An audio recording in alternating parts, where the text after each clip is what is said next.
스펙 제로, 정보 제로, 그야말로 취업 준비 제로인 취준생을 위한 취업 정보쇼 취업을 부탁해. 안녕하세요. 안녕하세요. 네, 오늘 순서 시작하겠습니다.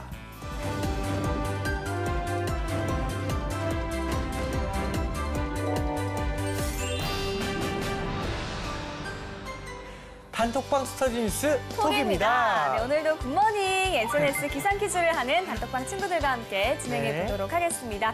자, 오늘도 함께해 주실 뇌생남 이시안 쌤 그리고 조하연 취준생과 함께하겠습니다. 어서 오세요. 네, 안녕하세요. 네. 네, 오늘도 3문제 이상 틀렸을 경우 진행할 벌칙 공개해 주실까요? 네, 오늘 벌칙은 네. 수박씨를 뱉어서 네. 얼굴에 붙인 다음에 네. 클로징 멘트를 해오는 겁니다. 약한 거 같은데. 어디에 붙일 겁니까? 어디에? 저 눈동자에 붙이는 경우가 있습니다. 네. 눈동자에다. 옆에 붙일게요. 아, 그거 알겠습니다. 클로징 우리가 할 테니까 걱정하지 마시고 네. 그거를 여러 개 많이 붙이세요. 여러 개 붙이는 걸로. 알겠습니다. 네, 제 알겠습니다. 학생들의 셀프 벌칙 영상은 저희 방송 마지막에 보여드리도록 하겠습니다. 그러면 이제 다 공부 시작해볼까요? 네. 열려라 단톡방. 오, 뭐야? 오. 실기 학생 16일까지 참여를 못한다고 알겠습니다. 약간 자랑 같은 느낌도 들어요. 네, 어딘지 모르지만 잘 그럼요. 다녀오세요. 네. 먼저 퀴즈 규칙부터 말씀드릴게요. 문제가 나간 이후 5초 이내에 대답해 주시면 됩니다. 혹시 모르겠다 싶으면 MC 찬스 쓰셔도 좋고요. 시안쌤 힌트 좀 부탁드릴게요. 네, 조금요. 조금. 부탁드릴게요. 자, 문제 주세요. 말 그대로 없는 걸 판단한 뜻으로 주식이나 채권을 가지고 있지 않은 상태에서 매도 주문을 내는 것입니다. 약세장이 예상되는 경우 시세 차익을 노리는 투자자가 활용하는 방식인데요. 이것은 무엇일까요? 이거는 바로 알겠어요. 오, 네. 역시. 궁금해서 이미 했기 때문에. 그렇죠. 자, 그러면 5초 카운트 바로 주시고요.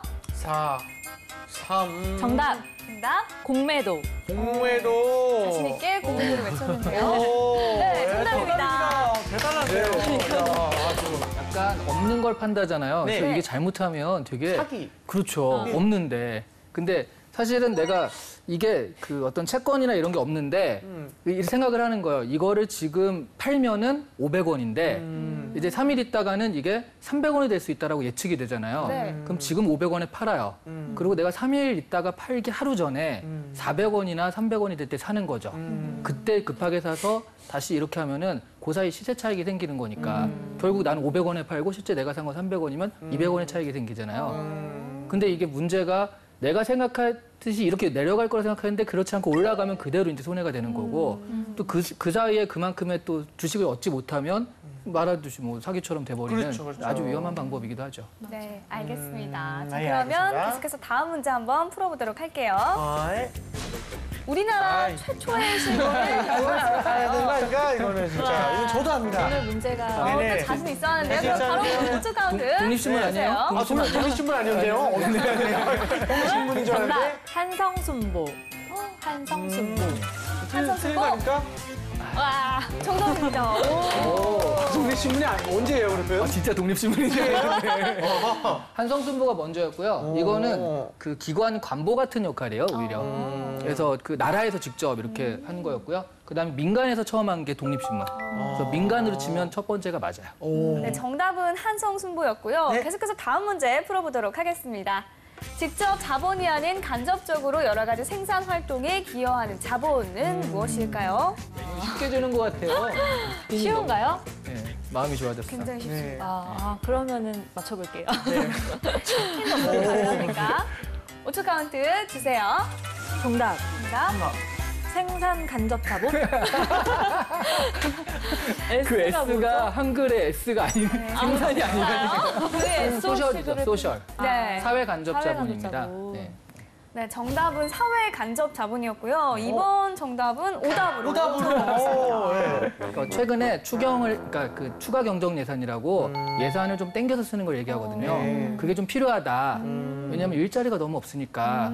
그래서 추가 경정 예산을 땡겨서 그것을 일자리 편성에 쓰겠다라는 논의가 나타났거든요. 그거를 이제 지금 국무총리가 예전엔 절대 안 된다 했는데 이제 생각을 해보겠다라고 입장이 선을 했습니다. 그런 상황에서 그걸 어디다 쓰느냐라고 하면 사회 간접 자본을 확충하기 위해서 일자리를 이렇게 창출하겠다. 이런 식으로 했기 때문에 지금 사회 간접 자본이 이렇게 그 이슈가 된 것 같아요. 이게 이제 그런 거죠. 뭐 도로라든가 발전소라든가 직접적으로 우리가 그걸 투자해서 돈을 내는 게 아니라 이런 것들에 투자를 해가지고 그래서 간접 자본이거든요. 또 경제가 어려울 때는 이런 것에 돈을 투자해가지고 돈을 돌리게 만든다는 케인즈주의에서 나온 얘기인데 그런 것 때문에 지금 논의가 돼가지고 나온 그 퀴즈 문제인 것 같아요. 뭐 태유 학생이 그 기본적인 단어지만 최근에 시사적으로 이슈가 되었기 때문에 네. 선정을 한 것 같아요. 그쵸. 알아두시면 좋을 것 같고요. 계속해서 다음 문제 풀어보도록 할게요. 서울시가 구의역 사망사고와 관련한 후속 대책으로 땡땡땡 채용 특혜와 차등 임금제를 없애기로 했습니다. 이 땡땡땡 채용이 무엇일까요? 뭘까요? 오늘 문제는 좀 시의성은 굉장한데 아주 쉽게 주는군요. 그렇죠. 쉽게 내주네요. 네. 자, 그럼 한번 5초 카운트 해볼게요. 저 그러면 네. MC 찬스 써보겠습니다. MC 저는 좀 찬스요? 불안하니까 어. 저는 보미 언니를 믿어볼게요. 저를 믿습니까? 네. 저는요. 윤재를 믿지 않습니까? 아니 믿지만 오늘은 저번 주에 재한 오빠를 제가 그렇군요. 맞췄었나요? 네, 맞. 그러면 저도 꼭 맞춰야겠네요. 자, 서울 메트로의 네. N과 마피아를 합쳐서 네피아입니다.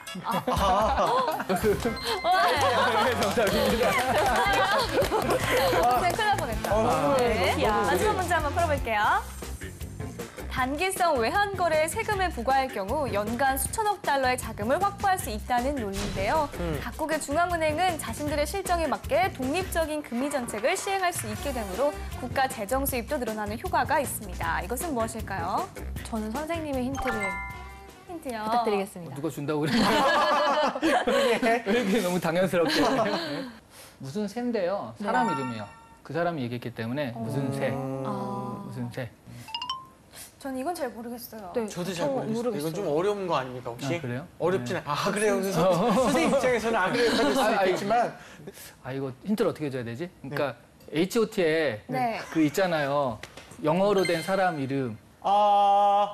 도사장이 되게 가난하다. 도사장이 가난한 새. 도사장이 콩이다. 그렇죠. 그럴 수 콩이에요. 있죠. 예. 콩이에요? 네. 콩이에요. 그럴 수도 있고. 다 준 것 같고요. 네. 이제 5초 카운트 들어갈게요. 5초 카운트 주세요.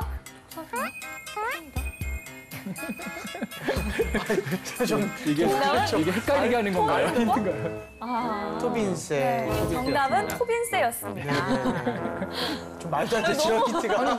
두 개 합치면 되지 않나요? 그렇죠. 네, 가난한 토빈세인데 그 제임스 토빈이라는 사람이 그 얘기한 거예요. 그러니까 단기 자본이라고 하죠. 네. 투기성 단기 자본. 외국에서 가령 한국이 이제 그럴듯하다라고 해서 네. 외국에서 돈이 들어왔단 말이죠. 네. 1,000달러를 들어왔는데 사실은 이런 돈은요. 그러니까 여기서 조금 돈이 생기면 한 100달러 벌잖아요. 그럼 네. 바로 갖고 튀어나가 버려요. 그럼 사실 우리나라 도움이 하나도 안 되잖아요. 그러니까 이런 단기성 해외 자금에 네. 세금을 좀 부과해서 거기서 이제 우리가 왜 국부 유출이라고 하죠. 네. 국부가 유출되는 걸 방지하겠다.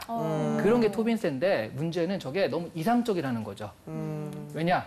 그러니까 사실은 저 토빈세를 2014년도인가 13년도인가 브라질에서 시행을 해봤어요. 네. 그랬더니 문제가 뭐냐면 그때 없앴군요. 이게 들어왔는데 세금을 부과하잖아요. 그러니까 브라질 아예 돈을 안 넣는 거예요. 그래서 이 토빈세는 전 세계가 동시에 똑같이 시행하지 않는 한 그럼 그 나라 안 가고 말지. 그러니까 해외 자금 유치할 수가 없기 때문에 경제가 위축되니까 한 2년 정도 하다 도저히 못하겠다라고 다시 폐지를 했거든요. 그래서 좀 이상적인 그런 세인데 최근에 중국에서 다시 토빈세를 할까라고 검토하고 있다라는 얘기가 들려서 그래서 또 이 상식 문제 나온 것 같아요. 알겠습니다. 네. 자, 이렇게 해서 오늘 톡방 퀴즈 풀어봤고요. 우리 아인 학생 오늘 문제가 조금 쉬웠던 것 같기도 네. 하고 어땠어요? 오늘 단톡방 스터디원 분들께 너무 감사드리고요. 그래도 이제 몰랐던 단어 토빈세 네. 알게 알게 돼서 돼서. 너무 좋았던 것 같아요. 네. 이따 시안쌤 면접 봐야 되니까 기대하고 있어요. 알겠습니다. 이쌤은 오늘 어떻게 보셨나요? 근데 이게 지금 문제가 그 되게 이제 시적절한 건 좋았는데 그러다 보니까 좀 너무 쉬운 것도 있어가지고 약간 그 어떤 그 맞춰야 될 수준이 약간 좀 그 됐는데 간신히 그 맞췄잖아요. 네. 전 사실은 여기서 지금 그 토빈세 모를 수 있어도 사회 간접자본을 모르는 건 약간 충격으로 받아들이고 있습니다. 충격이긴 했어요. 그렇죠. 네. 알겠습니다. 자, 그렇다면 오늘 뉴스톡이 선정한 이슈 한번 공부해볼까요? 네.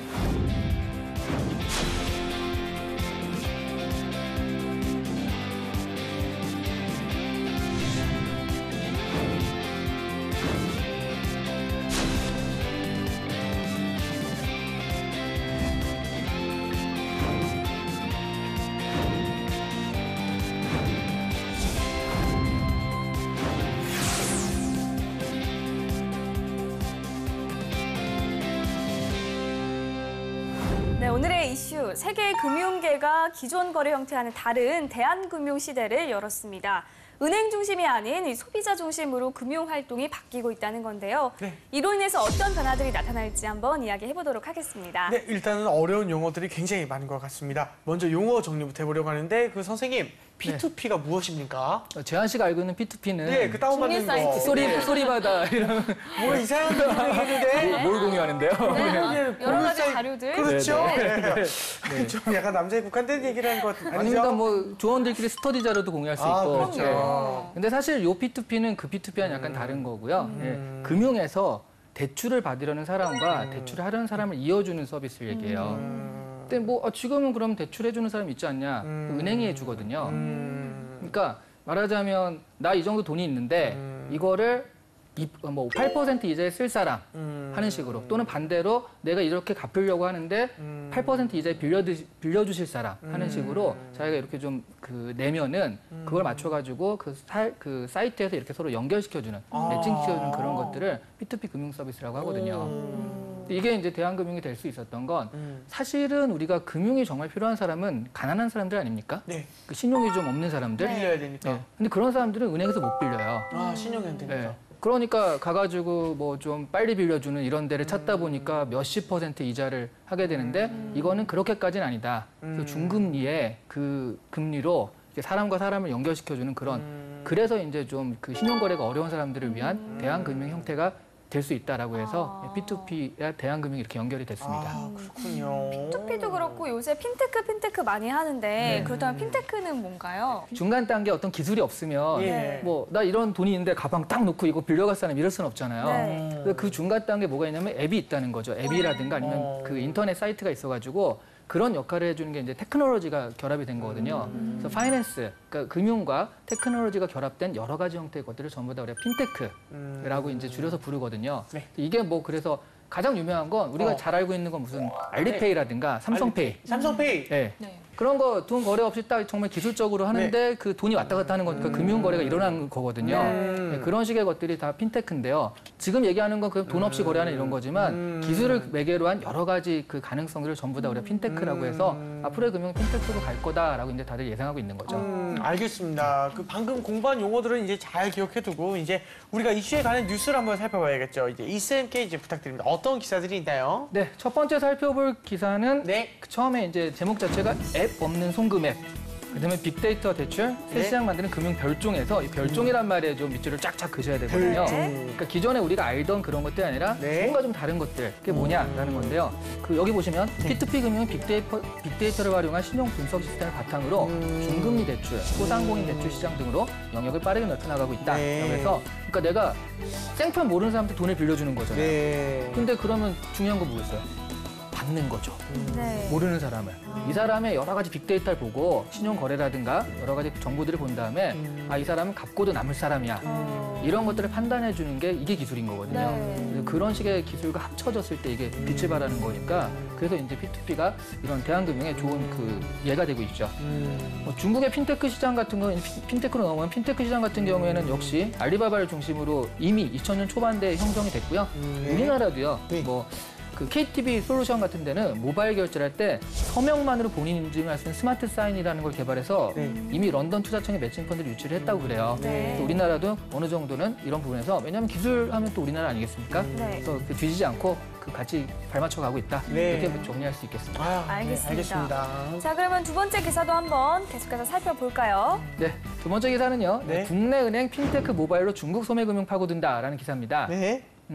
중국에 진출할 때요. 네. 아무래도 중국에 이미 자리 잡고 있는 중국 은행들이 많잖아요. 예. 그러니까 뭔가 다르게 들어갈 수밖에 없거든요. 그래서 그런 것들에 대해서 우리가 자신 있는 건 역시 기술이니까 네. 핀테크로 들어가겠다 이런 얘기거든요. 네, 첫 번째를 보시면 중국에 진출한 국내 은행이 영업 전략을 수정하고 새로운 돌파구를 찾고 있다라고 하고 있습니다. 그 은행의 최고 수입은 뭐냐 하면 네. 대출을 해주고 예금의 금리를 받는 거거든요. 예대 마진이라고 하는데 대출을 안 해가는 거죠. 성장이 꺾였으니까 사업을 안 벌이니까 대출을 안 해가요. 네. 생각보다 이게 잘 안 되니까. 근데 그렇다면 기존의 어떤 방식대로 하려니까 기존의 은행들이 이길 수 없다. 그래서 기존에 이런 건 안 되겠다라고 해서 나온 게 이거고요. 그 마지막에 보시면 이렇게 얘기하고 있습니다. 네. 중국은행이 이미 P2P 대출 등 다양한 핀테크가 접목된 금융 서비스를 선보이는 만큼 네. 국내 영업 스타일을 벗어나는 상품과 서비스 개발을 통해 돌파구를 찾겠다라고 좀 결심을 단단히 하고 진출하고 있다. 이렇게 정리할 수 있겠습니다. 알겠습니다. 이렇게 두 개의 기사를 정리를 해주셨는데요. 그 아연 학생 이제 첫 번째 기사는 어떻게 봤나요? 제가 첫 번째 기사에서 꼽은 부분은 네. 그 새로운 금융 산업에서 고객은 은행이 정한 업무 시간과 수수료에 맞춰 거래하는 수동적인 존재가 아니라 직접 거래하고 협상할 수 있는 능동적인 주체가 되고 있다. 이 부분이었어요. 네. 그러니까 실제로 환전을 하거나 해외 송금을 할 때 은행 시간 맞추기가 좀 힘든 경우가 많은데 고객이 자기 상황에 맞춰서 금융을 활용할 수 있다는 점에서 앞으로 다가올 금융에 대해서 딱 한마디로 정리해준 부분이 아닌가 그렇게 생각했습니다. 지금의 금융이 그 대한금융 체제로 간다는 건 어떤 의미입니까? 아주 간단합니다. 네네. 예, 먹고 살기 힘들다. 이런 의미죠. 은행 역시 먹고 살기 힘들다. 아하. 그러니까 왜냐하면 기존의 체제 그대로 했는데 잘 되면 굳이 이렇게 바꿀 필요가 없지 않습니까? 맞아요. 근데 바꾼다. 이게 필요하다. 대한금융이 필요하다라고 자꾸 얘기하는 건 네. 말하자면 기존의 어떤 그 예대마진, 네. 그러니까 대출해줘가지고 가져오는 금리 이런 거 가지고는 지금은 경제가 어려워지고 그러다 보니까 더 이상 힘들기 때문에 그래서 사람들을 줄이고 어떤 IT 기술을 활용해서 핀테크를 활용해서 이렇게 하는 쪽으로 갈 수밖에 없다라는 거죠. 그러니까 말하자면 지금 어떻게 생각하면 은행도 살아남기 위한 몸부림을 하는 중이다. 사실 이런 의미로 읽을 수 있는 거거든요. 네네네. 아, 그렇군요. 알겠습니다. 알겠습니다. 우리도 이미 대한금융이 운영이 되고 있는데 시스템이 제대로 갖춰져 있지 않다는 내용이 좀 있었죠. 그렇죠. 사실 이 시스템이라는 게 기술적으로는 완벽해요. 한국의 기술이 오히려 이제 다른 나라 가서 쓰이고 있으니까 네. 이 시스템이라는 얘기 뭐냐면 제도를 얘기합니다. 아. 그래서 말하자면 제가 그 설명드렸던 P2P의 대표적인 거, 네. 그러니까 그 8% 같은 그런 대표적인 그 서로 간을 연결시켜주는 그런 걸 할 때 여기에 관련 법규가 없으니까요. 이게 지금 뭘로 등록이 되냐면 대부업으로 등록이 돼요. 대부업이군요. 네. 그럼 대부업이 되면 여러 가지 제한이 너무 많잖아요. 그래서 그 대통령도 그런 거 했잖아요. 여러 가지 우리가 그 IT 쪽을 하려고 하다 보니까 이 규제가 너무 많아서 이게 안 되니까 규제를 확 풀어라라고 해가지고 그런 얘기를 많이 소개해 드렸잖아요. 네. 마찬가지로 여기도 이제 그런 어떤 규제가 좀 필요하지, 규제를 푸는 게 필요하지 않나. 네네네. 그래서 이런 식의 어떤 제도를 좀 갖춰줬으면 하는 그런 그 바람이 좀 있죠. 그럼 이제 두 번째 기사도 한번 살펴볼게요. 어떻게 봤나요, 아연 학생? 두 번째는 네. 저는 선생님이 말씀하셨다시피 네네. 한국 의료관광 제휴금융 상품이 되게 그렇죠, 재밌어서 그렇죠. 네, 제가 실제로 피부과나 치과를 가면은 중국인들을 꼭 보거든요. 그러니까 그쵸. 그만큼 중국인들이 우리나라 미용이나 의료 성형에 대해서 관심이 많다고 생각을 하는데 이거는 굉장히 참신한 아이디어인 것 같아요. 네. 자, 두 번째 그렇죠. 기사도 한번 자세히 분석을 해볼게요. 네. 좀 더 쉽게 정리를 해볼까요? 그렇죠. 이쌤, 중국에 진출한 우리 은행들이 영업 전략을 수정한 이유가 뭘까요? 제가 아까 기사에서도 잠깐 말씀드렸듯이요. 중국에서도 먹고 살기 힘들기 때문에 그러니까 막상 똑같이 해보니까 이게 사실은 중국이 한 10%, 12% 성장을 할 때는 네. 그냥 여러 사람들이 가서 그 플레이어라고 하죠. 네. 여러 플레이어들이 같이 있어도 충분히 다 먹고 살 수 있을 만했는데 이게 7% 선으로 이렇게 쭉 떨어지고 그러니까 중국은행도 먹고 살기 힘든다는 거죠. 네. 근데 한국에서 온 은행들이 중국에서 살아남기가 쉽지가 않다라는 거예요. 네. 이왕 돈을 빌려도 여기서 빌리지 여기서 빌릴까. 그런 것들 때문에 이건 수정을 할 수밖에 없는 상황이 된 거죠. 그렇군요. 이미 그 국내 기업들의 중국 투자가 이제 줄어든 그런 상황에서 이제 어떻게 보면 영업 전략을 바꾸면서까지 노력을 할 필요가 있을까 이런 생각이 드는데 어떻습니까? 그럼에도 불구하고 그렇다고 우리가 중국 생각보다 네. 만만치 않네 하고 나올 수 있을 정도는 아니라는 거죠. 그 중국에 대해서는요. 네.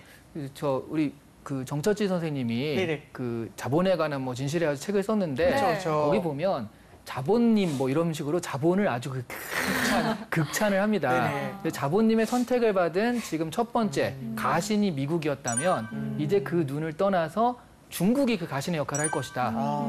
그러니까 그 예측을 하시는데 뭐 정 선생님뿐만 아니라 많은 그 사람들이 앞으로는 중국이다라고 예측을 하잖아요. 네. 그런 의미에서 우리는 중국이 뭐 이렇게 약간 성장이 둔화됐다고 해서 그럼 털고 나와야지 할 수 있을 정도 아니라는 거죠. 그렇죠. 어떻게든 거기서 자리를 잡고 조금이라도 한 지분을 차지하는 것이 지금 우리가 할 전략이니까 은행 입장에서는 뭐 돈 조금 그 손해 본다라고 해서 나올 수 있는 시장은 아니니까요. 여러 가지 전략을 한번 시험을 해보는 분명히 있죠. 그렇죠. 확실히 그럴 필요가 있을 것 같은데요. 이 대환금융이 활성화되면 우리 사회에는 어떤 영향이 좀 있을까요? 뭐 일단 테크놀로지를 전제하기 때문에 네. 사람의 역할이 많이 줄어듭니다. 그리고 저 사람이 어떤 신용이 있는 사람인지 아닌지를 네. 사람이 판단하는 것보단 AI가 이렇게 딱 해가지고 데이터베이스를 활용해서 판단하는 게 더 정확할 수도 있으니까 네. 사람 역할이 많이 줄어들기 때문에 일자리는 줄어들 수밖에 없는 단점이 있고요. 뭐 장점이라고 한다면 말하자면 금융이 우리 옆으로 와 있는 거거든요. 항상 사실 우리 금융은 집 살 때 가가지고 이제 아쉬운 소리 하면서 돈 빌릴 때나 네. 필요하지 실제로 많이 없지 않습니까 옆에? 네. 필요할 땐 옆에 없는데 네.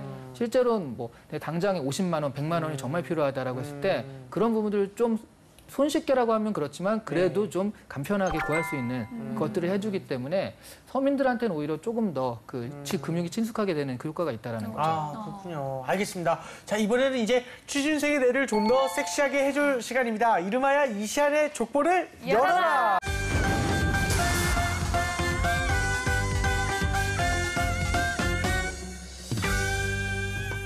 오늘의 족보를 열어주세요. 자, 열어보겠습니다. 짜자자잔. 네, 하나은행이 중국 시장에 진출하기 위한 방안은 자, 오늘도 실전 면접을 진행해 보도록 하겠습니다. 네. 참고로 이건 진짜로 하나은행에서 나왔던 기출 문제예요. 오. 네, 그래서 하나은행 입장에서 얘기하시면 될 것 같아요. 알겠습니다. 알겠습니다. 자, 하나 쌤 준비됐나요? 네, 떨리는 시간입니다. 네. 기죽지 말고 화이팅! 네. 제가 생각한 방안은 하나은행이 중국의 개인 고객을 유치하기 위해서는 그 중국에서의 현지화 전략이 중요하다고 생각을 하는데요. 한국에 대한 중국인들의 수요를 활용하는 것이 좀 현실적으로 맞지 않을까 생각이 들어요. 의료 쇼핑몰에서 저희 나라, 이제 우리나라 의료 쇼핑몰에서 실제로 구매를 하는 중국인들이 굉장히 많다고 들었어요. 그러니까 중국 역 직구 규모가 크다는 기사를 접하기도 했는데 그런 근거로 생각을 해봤을 때 그렇게 쇼핑몰에서 실제로 결제를 할 때 손쉽게 할 수 있도록 원화 전용 계좌를 운용할 수 있도록 만들어서 하나은행에서 그 계좌에 담긴 잔액을 뭐 MMF나 RP로 운용을 한다든지 네. 또 결제는 또 손쉽게 만들 수 있는 어떤 플랫폼을 제공해 준다면 네네네네. 충분히 중국 고객을 유치할 수 있는 매력적인 금융 상품을 만들 수 있지 않을까 네 그렇게 생각해봤습니다. 한마디로 좀 정리를 해주면 안 될까요? 지금 되게 좀 중국의 역직구 규모를 활용한 금융 상품을 만들어 보자입니다. 하나은행이 굳이 할 필요가 있는 건가요? 다른 은행도 할 수 있는 거 아니에요? 지금 하나은행이 좀 선두주자로 중국 시장에 진출을 했다고 알고 있어요. 근데 저는 좀 선점하는 것이 중요하다고 생각하거든요. 그러니까 삼성이 미국에서 우리나라 기업 했을 때 삼성 떠올리듯이 중국에서도 우리나라 한국은행 했을 때 하나은행이 제일 먼저 떠오르는 것이 중요하다고 생각하기 때문에 그런 개인 고객들을 노리는 여러 가지 좀 재미있는 방안이 많이 실행이 돼야 된다고 생각합니다. 그 지금 우리가 전략인데 네. 그 한마디로 전략인데 네. 그런 부분에 있어서 지금 사업적인 전략보다는 약간의 그 마케팅이라고 네. 오히려 더 들어가는 거죠. 네, 그게 마케팅 방안 쪽으로. 네. 근데 그게 되게 좀 그 엄발의 오줌 누기 같은 그런 거가 되진 않을까요?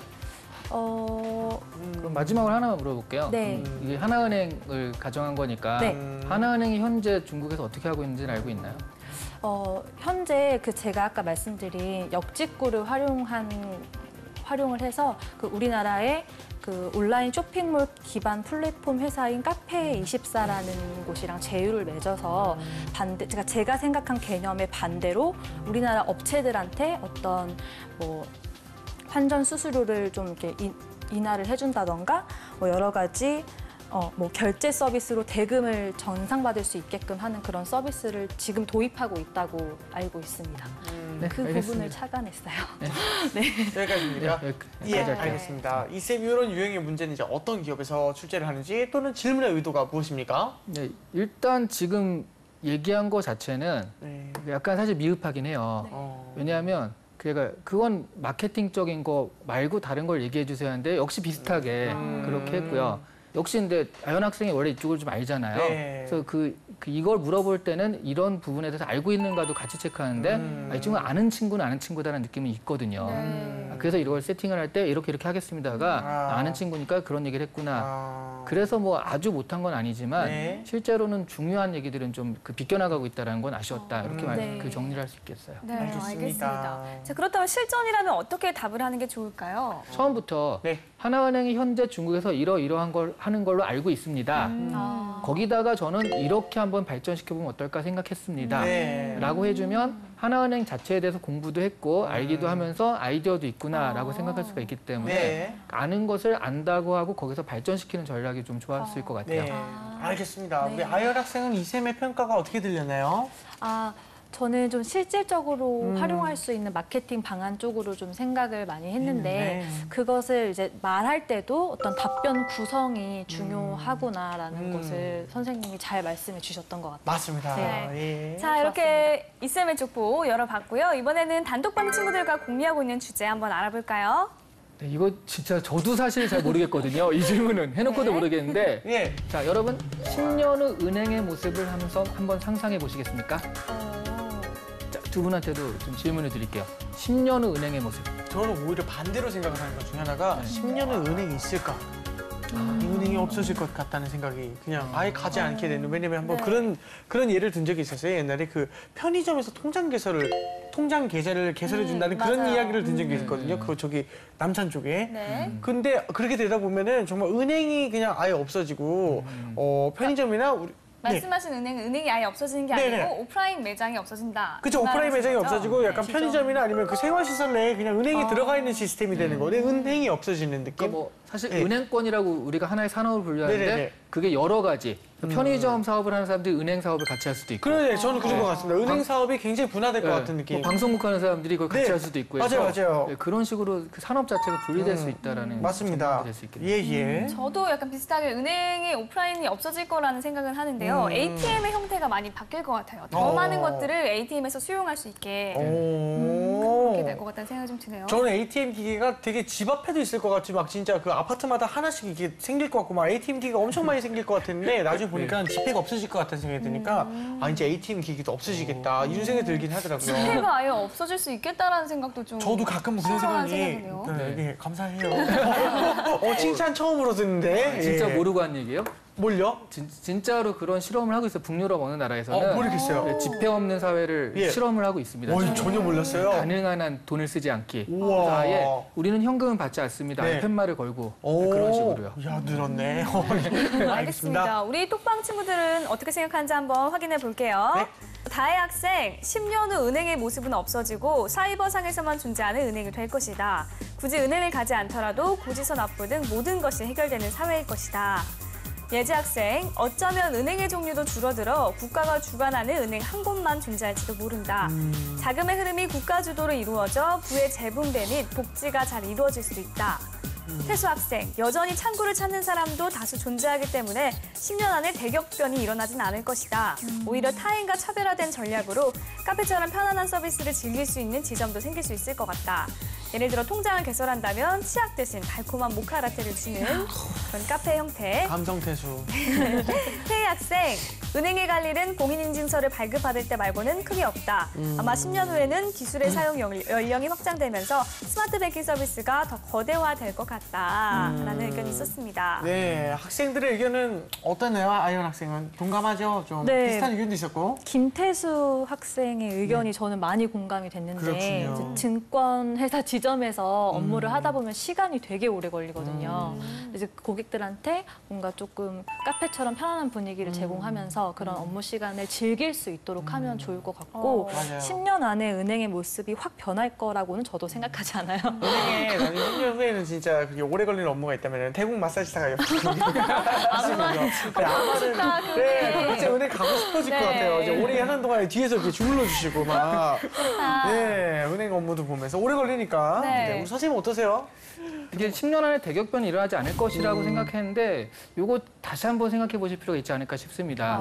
왜냐하면 우리가 10년 전에 생각해 보시면 그때는 스마트폰이 없었어요. 그쵸. 스마트 뱅킹이 없었죠. 네. 없었죠. 그러니까 이런 식으로 지점이 없고 ATM기가 없어지면 상상도 할 수 없었거든요. 10년 전에는. 맞아요. 근데 이게 10년도 안 됐는데 지금은 없어질 난리가 수도 났죠, 있겠다라고 생각을 할 정도니까 예. 앞으로의 10년의 기술 발전 속도는 이거보다 빠르다라고 한다면 이게 지금 그 나머지들은 그 다혜나 예지나 태희 학생 같은 경우는 지금 다 없어질 거라고 예측을 했잖아요. 네. 그런 면이 되게 좀 적절하지 않을까. 그래서 이 중에서 찾는다면 저는 차라리 네. 그 예지 학생처럼 그 새로운 그 네. 없어지는데 이왕이면 좀 좋게 긍정적으로 긍정의 힘으로 생각하는 이 학생이 제일 나은 것 같고요. 전 차라리 아까 그 베스트 답변을 뽑는다면 네. 재환 씨의 답변. 오. 은행업 우와. 자체가 없어지고 네. 산업으로 그게 이렇게 이관될 것이다라는. 스피드 없어지고. 네, 네. 그게 전 오히려 10년 안에는 그런 일이 일어날 수도 있겠다 싶거든요. 우와, 감사합니다. 재환 씨를 베스트 답변을 뽑겠습니다. 좋네요. 네, 네. 자, 그러면 오늘의 예. 베스트 댓글 유재환 씨로 선정이 됐습니다. 와, 이런 질문도 오네요, 제가. 뭐 주는 것도 아닌데 이렇게 좋아하다니. 기분이 참 좋네요. 예. 자, 오늘의 이슈 금융계의 새바람, 네. 대한금융에 대해서 이야기를 해봤습니다. 네. 자, 이제 정리를 한번 해볼까요? 네, 선생님. 네, 그 대한금융이라는 건 처음에는 그 가난한 사람들을 어떻게 하면 도와줄까는 그라민은행 같은 걸로 시작을 했다가 어느새 이렇게 할 수밖에 없는 걸로 왔거든요. 그래서 이런 금융권의 이런 변화들이 금융권만 있다라고 생각하지 마시고요. 내가 가려는 산업 여기저기서도 이런 네. 것들이 있을 수밖에 없거든요. 네. 그래서 굉장히 많은 변혁들을 좀 생각하시고 네. 지금 내가 앞으로 10년 후에 이런 일을 했으면 좋겠다 아니면 20년 후엔 저런 걸 했으면 좋겠다 생각을 하시는데 기술 발전과 산업의 변화까지 생각하셔서 그런 꿈과 비전을 그리시는 것이 이 은행권의 예를 보면 좀 현실적이지 않나 이렇게 좀 조언을 드리고 싶습니다. 좋은 네. 말씀이십니다. 네. 아윤 학생 오늘 어땠어요?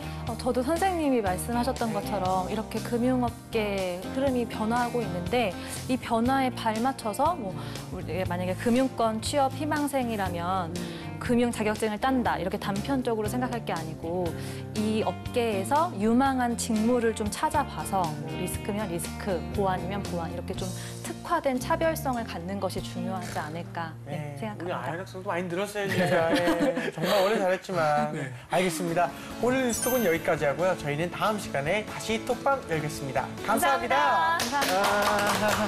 수고하셨습니다.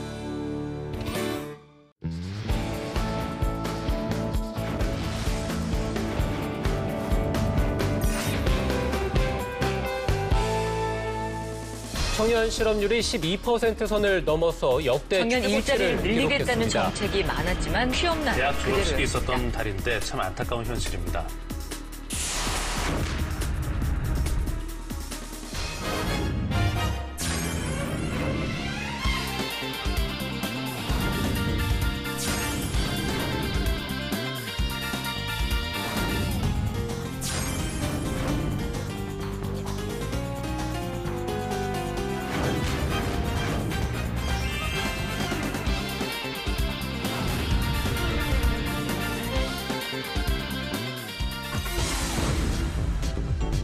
저는 이 친구가 배짱이 정말 두둑한 친구입니다.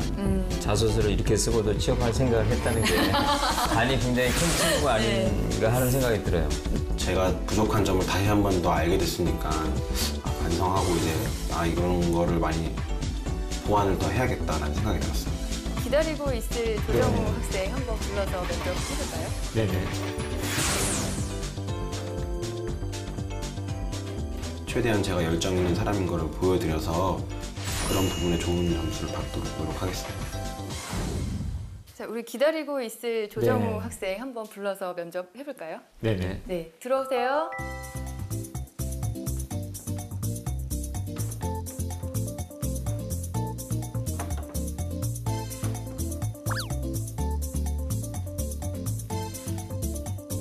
앉으세요. 네, 많이 기다리셨죠? 네, 아닙니다. 우리 바로 면접 시작하고요. 네, 나중에 또 다시 얘기 나도록 하겠습니다. 간단하게 자기소개 부탁드립니다. 안녕하십니까. 기계 같은 남자 조정우입니다. 기계라고 하시면은 뭐 무슨 말을 하는가라고 생각을 하셨을 텐데 기계에는 다양한 형태가 있습니다. 남을 돕는 기계도 있고 자신이 나가서 이끄는 기계도 있고 다양한 기계가 있는 것처럼 저는 YG의 시스템 엔지니어로서 처음에 들어왔을 때 인사하는 것이 참 중요하거든요. 그런데 긴장해서 그런지 당황한 모습이 역력해서 인사하는 걸 좀 잊었더라고요. 근데 저희 입장에서는 인사를 안 했다고 해서 인사하세요라고 말하기도 참 그래요. 그렇지만 인사가 아무것도 아닌 것 같지만 또 이제 인성평가 면이나 이런 것들이 좀 중요하기 때문에 인사를 반드시 좀 하셨으면 좋겠고, 그다음에 앉으셨을 때 조금 자신감 있는 모습이 좀 없었어요. 그러니까 목소리의 영향도 굉장히 컸던 것 같아요.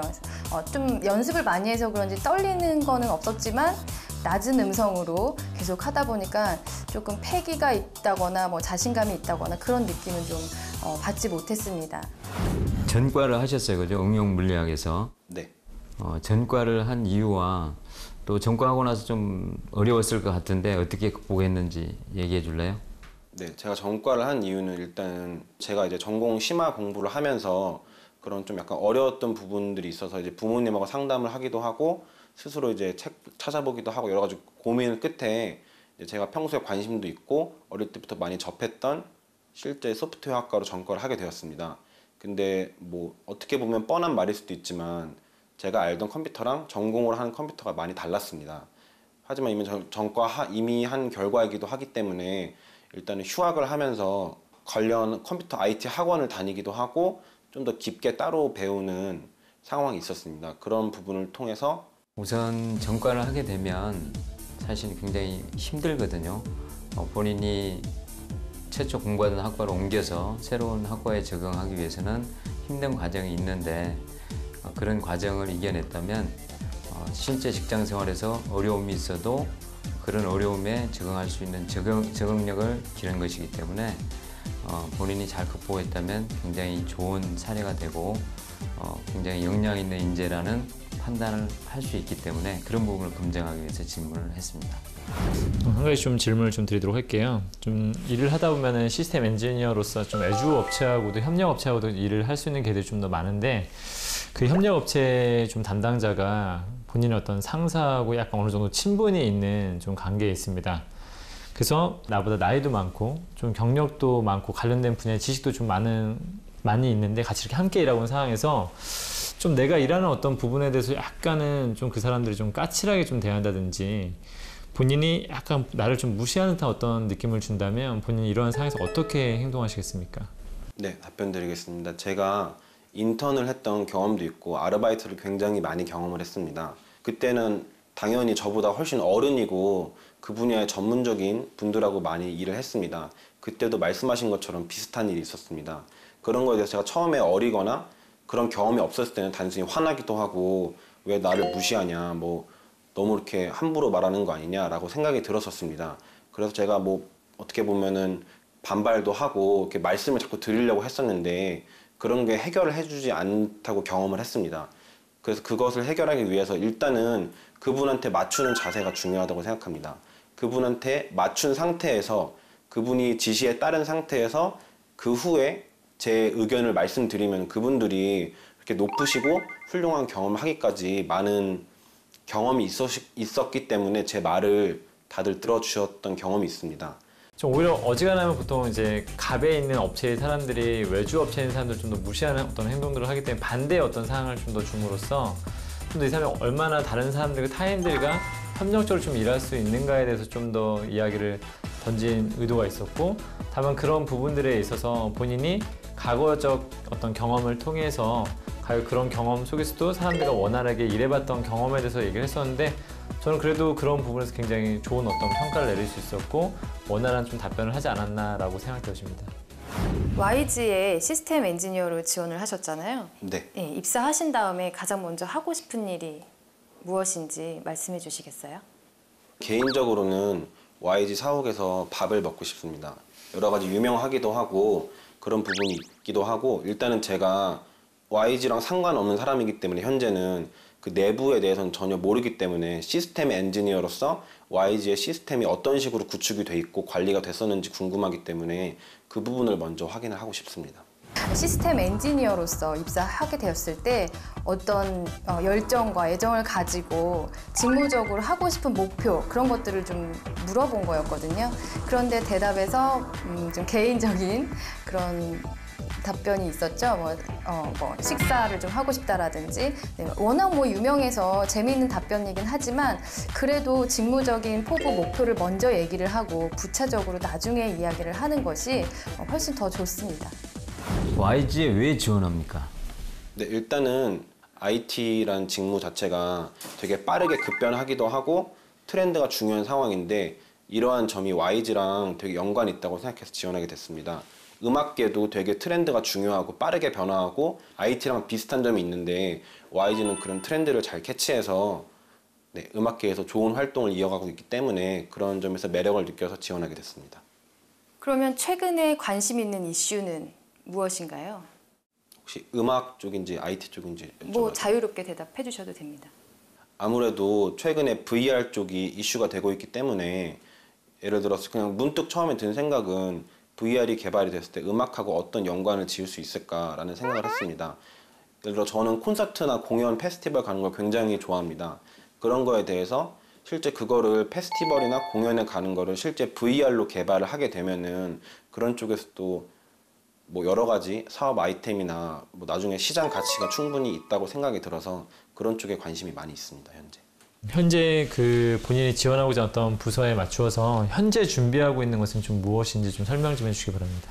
네, 현재 제가 일단 뭐 여러 가지 공부를 하고 있지만 어떻게 보면 자격증이나 이렇게 눈으로 자격증 혹시 어떤 거 준비하고 계신 거 있습니까? 네, 현재 방학에 맞춰서 정보 처리 기사 자격증하고 토익 스피킹의 준비를 시작하고 있습니다. 그런 게 이제 뭐 제가 공부를 한다고 하지만 그런 결과물도 중요하기 때문에 방학 내에 그 두 가지에 대해서 최대한 합격을 하려고 노력을 하고 있고 실제로 그 합격을 하고 났을 때 2학기 때는 2학기 동안에 전반적으로 저는 의사소통 능력에 대해서 어느 정도는 일반적으로 우리가 많은 학생들 지금 봐왔을 때 그 평균적인 어떤 학생들보다는 그래도 자신의 이야기를 어느 정도는 조금은 하는 편이다는 어떤 느낌이 좀 들었습니다. 다만 약간 그것을 표현을 할 때 다소 약간은 좀 표정이나 목소리나 이런 부분이 너무 다운되어 있다는 어떤 느낌을 좀 받아서 약간은 신입사원 치고 너무 무거워 보인다는 느낌을 좀 받았습니다. 혹시 학창 시절에 본인이 어려운 상황이었지만 끈기 있게 도전하고 이뤄낸 경험이 있나요? 네, 여러 가지 경험이 있었는데 일단은 학교 동아리 내에서 친구들과 다툴 만한 일이 생겼었습니다. 그 어떤 일이었냐면 학교에 이제 새로운 학생이 들어왔습니다. 동아리에. 음악 동아리에 새로운 부원이 들어왔는데 그 친구는 음악을 정말 굉장히 노래를 잘하는 친구였습니다. 약간 그런 부분 때문에 성격적으로 약간 남들을 좀 이렇게 음악에 대해서 무시하는 약간 그런 경향이 있었습니다. 시스템 엔지니어는 첫 번째는 분석력이 굉장히 중요합니다. 또 분석력과 함께 프로그래머라는 이 직무에 가려서 빛을 못 볼 수가 있거든요. 그럼에도 불구하고 이 프로그래머가 만든 소프트웨어와 서비스를 안정적으로 운영할 수 있는 이런 책임감이 필요한데요. 제가 이 질문을 한 이유는 바로 그런 책임감을 알아보기 위함이었습니다. 근데 이 지원자의 경우에는 이러한 질문의 의도를 잘 파악하지 못하고 사실 관련이 없는 사례 또 직무와 관련이 없는 사례를 본인이 답변을 했기 때문에 이 부분에 있어서는 좋은 점수를 받지는 못할 것 같아요. 본인이 생각하는 강점은 무엇이라고 생각하세요? 제가 생각하는 강점은 좀 뻔할 수도 있지만 실패를 많이 해봤다는 겁니다. 제가 어릴 때부터 외고 입시에 실패하기도 하고 여러 가지 대학 입시도 처음에 실패해서 재수를 해서 들어온 경험이 있습니다.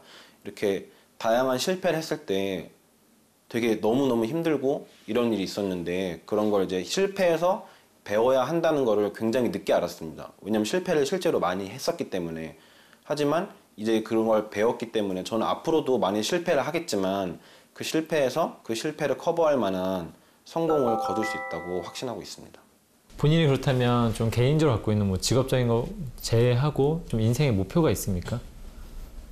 인생의 목표는 제가 음악을 좋아하기 때문에 그냥 나중에 그냥 드는 꿈은 결혼을 해서 와이프랑 가게 같은 걸 차리면서 전 제가 일을 또 각자 업무를 하면서 개인적으로 작곡 작사 같은 걸 배우면서 그냥 제가 곡을 만들고 연주를 하면서 그런 거를 뭐 유튜브나 이런 쪽으로 올리면서 그냥 그런 개인 취미를 이제 꾸준히 하고 싶은. 근데 본인의 얘기를 들어보면 음악 얘기가 정말 많이 나오는 것 같아.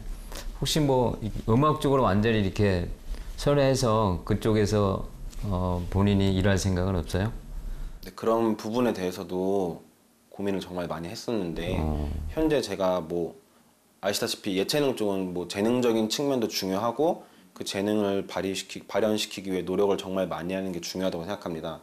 하지만 그런 거에 대해 뭐 좀 늦게 시작한 부분도 있고 집안 여러 가지 사정상 제가 일을 해야 되는 부분이 있기 때문에 직업을 또 제시킨 이유 중에 하나는 이유는 직업을 뭐 뻔한 이야기가 나올 것 같아서 뭐 관련된 분야의 최고 전문가가 되고 싶다 뭐하다 일단 이거를 제거한 상태에서 본인의 꿈이 뭐냐고 물어다 보면은 또 자기가 실제로 생각하고 있는 바를 얘기하는 경우들이 많기 때문에 좀 더 그런 측면 어떻게 보면 약간 질문상에서 약간 트릭이 될 수도 있고 그런 질문을 통해서 이 사람이 진짜 하고 싶은 일이 이런 쪽 일인지 이런 걸 정말 원하는 사람인지 아니면 다른 걸 원하는 건지 좀 더 보고 싶었는데 다소 아쉽게 좀 제가 봤을 때는 왠지 엔지니어가 되고 싶다는 것이 뭔가 차선책이라는 어떤 느낌이 들었고 실제로는 음악 관련된 일을 하고 싶다는 생각이 들어서 약간 그런 부분에서 다소 좀 안 좋은 평가를 내릴 수 있었습니다.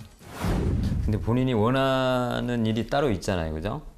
따로 음악이 따로 있는데 어쨌든 어쩔 수 없는 호구지책 때문에 이렇게 시스템 엔지니어를 한다면 정말 본인의 열정이나 집중력이 제대로 발휘될 수 있을까요? 네, 일단 그런 거에 대해서 약간 흔들릴 수도 있지만 일단 마음속으로 정말 직무에 집중을 하기로 결심을 했고 음악은 일단 취미로 완전히 이제 돌려놨기 때문에 그런 거에 대해서는 걱정 안 하셔도 될 것 같습니다. 알겠습니다.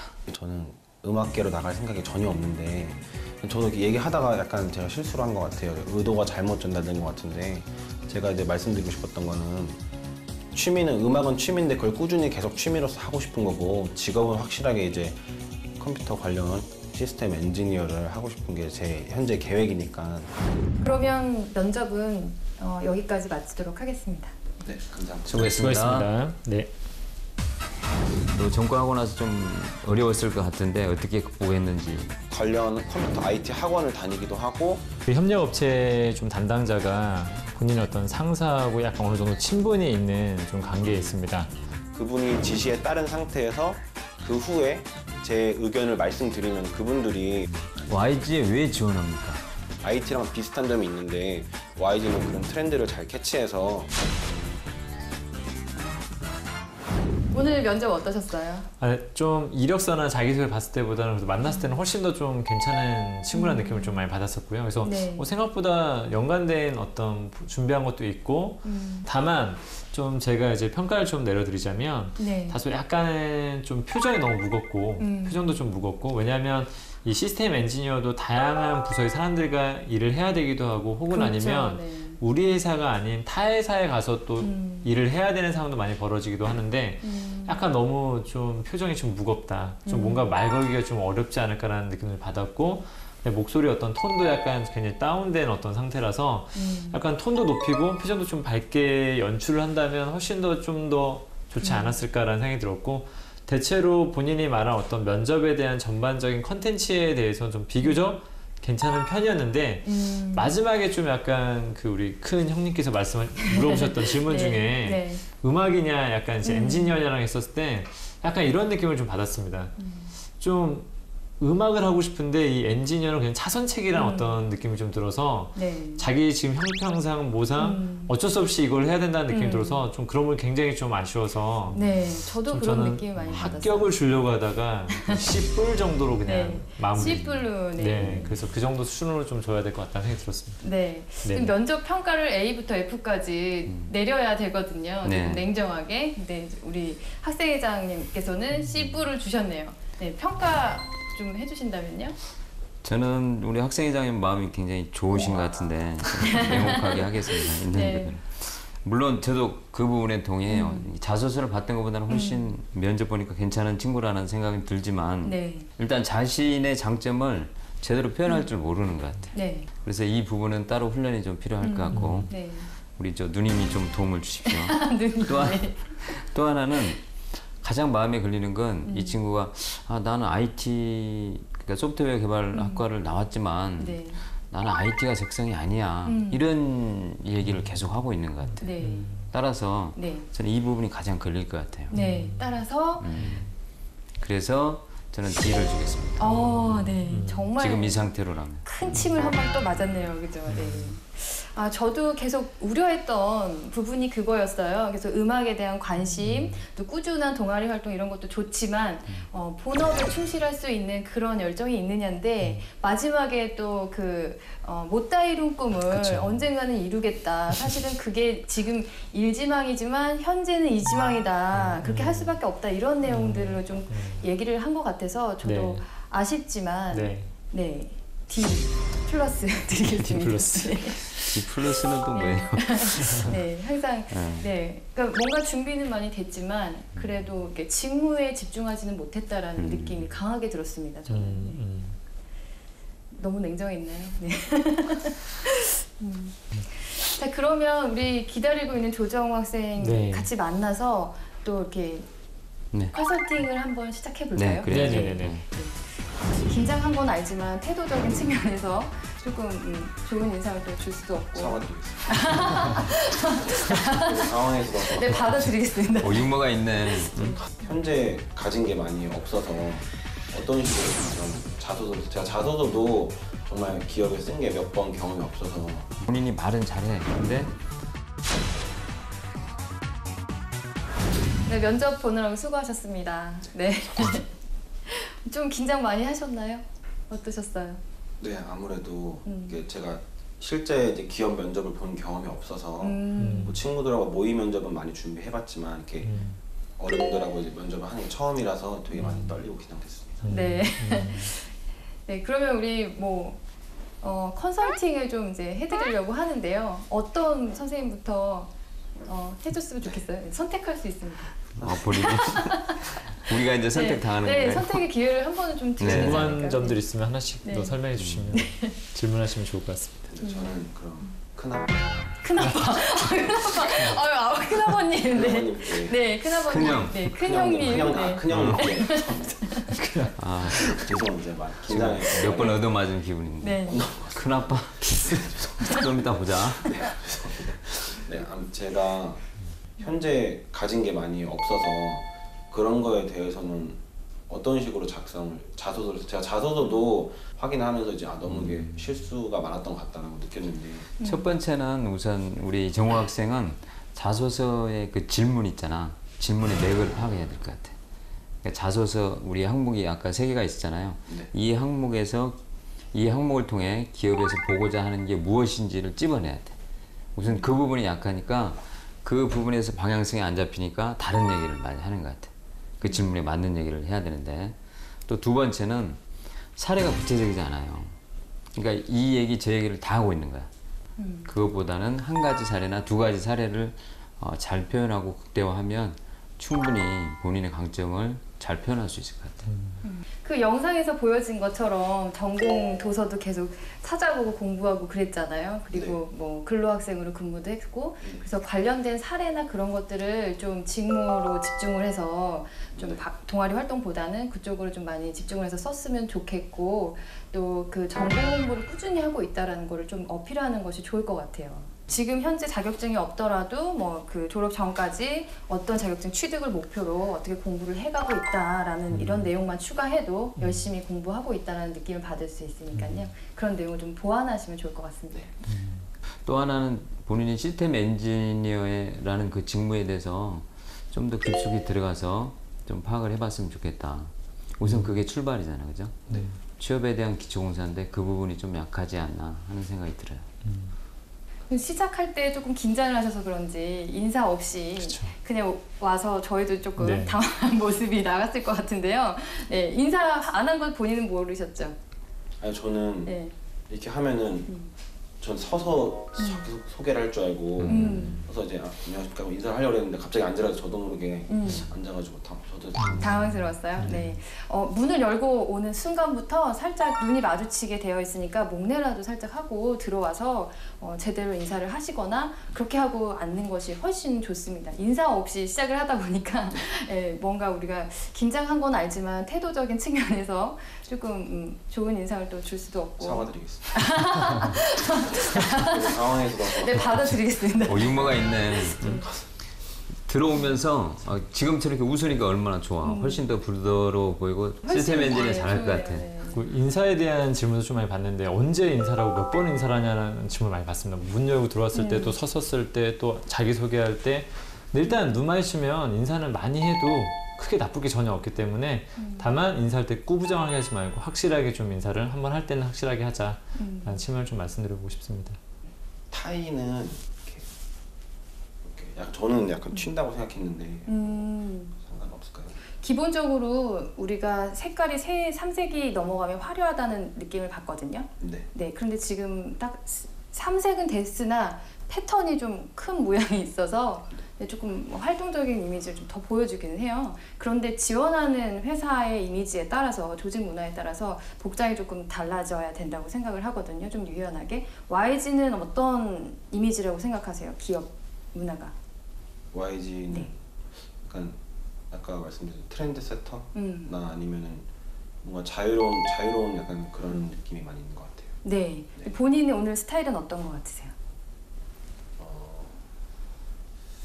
되게 포멀하게 하려다가 하나가 약간 자유로웠던 것 같습니다. 네, 하나의 자유로움을 타이로 표현을 하신 건가요? 네. 네, 좋습니다.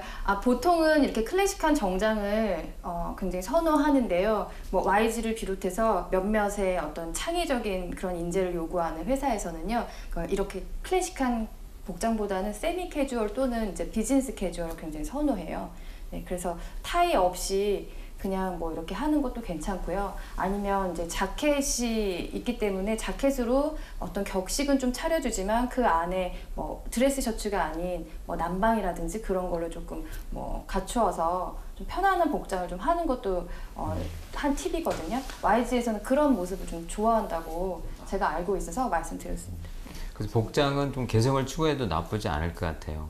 과거 저희 때만 해도 굉장히 검정색 정장에 그리고 흰색 와이드 샤츠를 추구했다면 최근은 일부러 기업에서 이런 패턴을 깨기 위해서 뭐 기아차 같은 데도 작년에는 자유롭게 입고 하라. 네, 자율복장이라는 걸 줬죠. 네. 그러니까 그런 부분은 오히려 지금 많이 더 오픈돼 있어요. 그래서 오늘 본인의 개성을 표현해도 좋을 것 같아요. 네, 오늘 복장 보면 굉장히 좀 그냥 클래식하다라는 느낌이 들어서 크게 튀는 것 같지는 않습니다.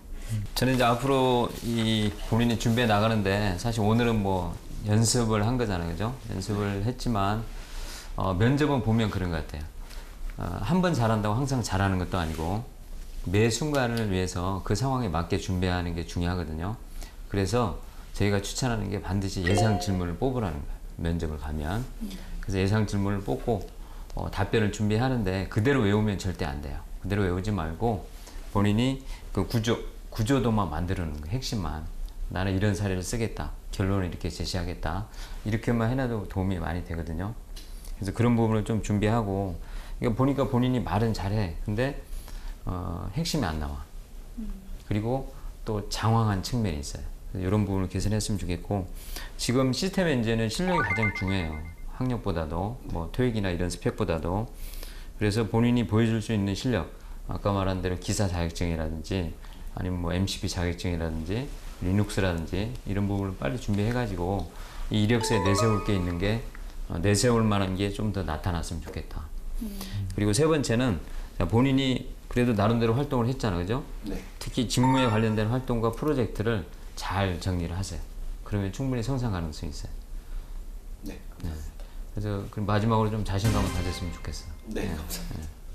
제가 봤을 때는 약간 면접 때 약간 뭔가 경계를 하는 듯한 느낌, 긴장감이 있다 보니까 다소 뭔가 경계를 하면서 면접 보는 듯한 느낌이 있어서 밝고 적극적인 어떤 이미지를 연출하셨으면 좋겠다는 생각이 좀 들고요. 그 다음에 너무 음악을 너무 강조하고 있다는 느낌이 좀 들었어요. 제가 볼 땐 강조하지 않아도 음악을 좋아하는 어느 정도 이해할 수가 있는데, 그리고 상대방이 뭐 물어보지 않는 이상 너무 음악적인 걸 강조하기보다는 본인이 시스템 엔지니어로서 정말 열정이 있다는 것을 보여줘서 실력 있는 사람이라는 것을 보여주어야지만 회사에서 뽑아줄 수 있지 않을까라는 생각이 되어집니다.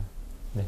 네, 감사합니다. 자기소개하면서 기계 같은 남자라고 말씀을 해주셨잖아요. 네. 저는 면접 볼 때 어떤 한 사람이 자기의 성을 강조하는 거를 좀 좋은 인상을 받지는 못해요. 그러니까 제가 공과대학이나 뭐 그런 데 많이 면접을 가면은 여학생들은 대부분 그러지 않는데 남학생들은 어떤 남자 이러면서 자기의 남성성을 좀 많이 강조하는 부분이 있거든요. 근데 요즘에는 그렇게 성을 나눠서 남성성이 꼭 여기에서 중요하지 않기 때문에 그걸 강조하기보다는 어떤 사람이다, 어떤 뭐 인재다 이런 식으로 표현을 하는 것이 좋을 것 같아요. 의도한 부분은 아니었는데 다음에 뭐 이렇게 신경 쓰도록 하겠습니다. 네. 신중한 것 같은 거 강조해도 되지 않을까요? 우리 시스템 엔지니어 하면 분전반에서 네. 근무하는 경우도 많거든. 이럴 때는 전기요금이 되게 커요. 제가 전에 있던 회사에서도 이게 감전돼가지고 졸도한 사람도 있었어요. 그래서 좀 신중하고 조심성 있는 사람을 좋아하기도 하니까 뭐 그런 부분을 이 초반에 자기소개 어떤 필살기나 본인의 핵심 강점으로 내세우는 것도 괜찮지 않을까 싶습니다. 그건 제가 생각을 못했던 거여서 네. 제가 공장 아르바이트도 했었거든요. 전기 관련해서 그거를 다음에 쓰면 되게 좋을 것 같습니다. 네. 경험이 고마워요. 참 많은데 잘 그러니까. 표현을 못한 게 좀 아쉽네요. 네. 네. 그럼 여기까지 할까요? 네, 정말 네. 면접 보시느라고 정말 고생하셨습니다. 네, 고생하셨습니다. 네, 네, 수고하셨습니다. 네, 수고하셨습니다. 네, 수고했습니다. 네.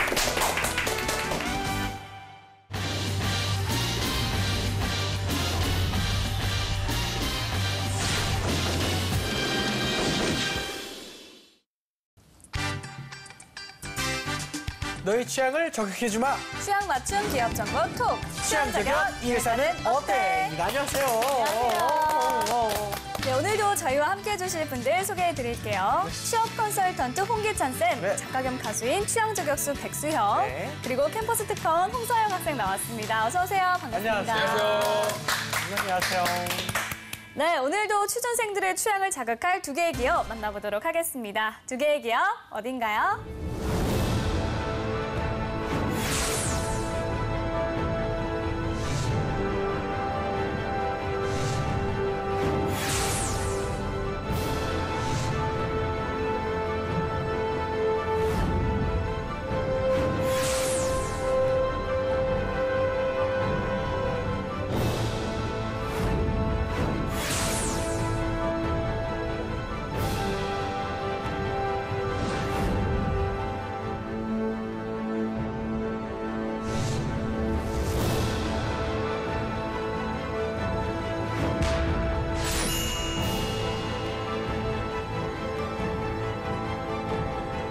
네, 호텔 신라와 호텔 롯데, 국내 호텔 기업의 최고의 선두 기업입니다. 네. 네. 우리 보미 아나운서는 어디를 조금 더 선하실까요? 일단 놀러 가고 싶네요.